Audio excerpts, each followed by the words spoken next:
ถ้าถามว่าเราเจอตลาดเดี๋ยวนี้เราควรเทรดบ่หรือว่าบ่ควรเทรดถ้าตามประสบการณ์ของข้อยนี่เด้อโดนเด้อแต่ว่าข้อยเบิ่งคือปัจจุบันนี้ตลาดมันก็ค่อนข้างว่างามอยู่เดะแต่ว่ามันเกิดเป็นเขียวสองแดงสองเขียวสองแดงสอง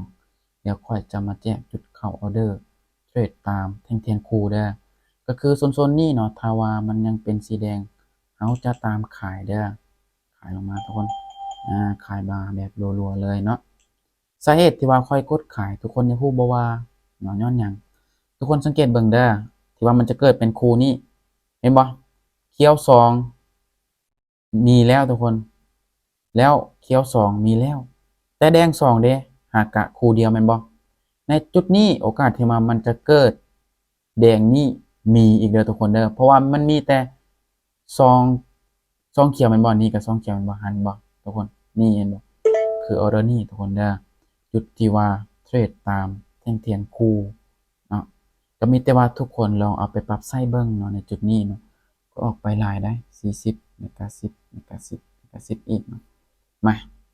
ทุกคนเด้อเนาะสำหรับคลิปเดี๋ยวนี้ก็ประมาณนี้ทุกคนเด้อ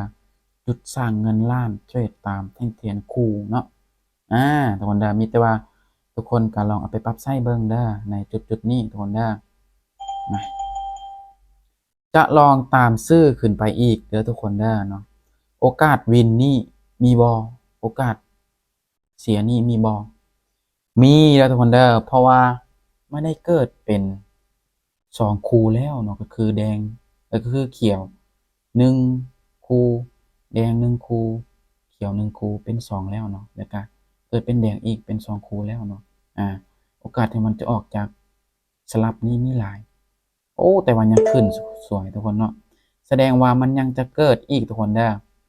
ก็ประมาณนี้เด้อทุกคนเด้อสำหรับการเทรดตามแท่งเทียนคู่เนาะมีแต่ว่าทุกคนเอาไปปรับใช้เบิ่งเด้อเนาะนี่เห็นบ่เวลาคือจุดนี้มันได้ออกจากการเกิดเป็นแท่งเทียนคู่แล้วฉะนั้นให้ทุกคนนี่ตามซื่อเด้อก็คือค่อยก็จะได้ออกให้ทุกคนเบิ่งเป็นกรณีศึกษาคือ2ออร์เดอร์เท่านั้นเด้อเนาะ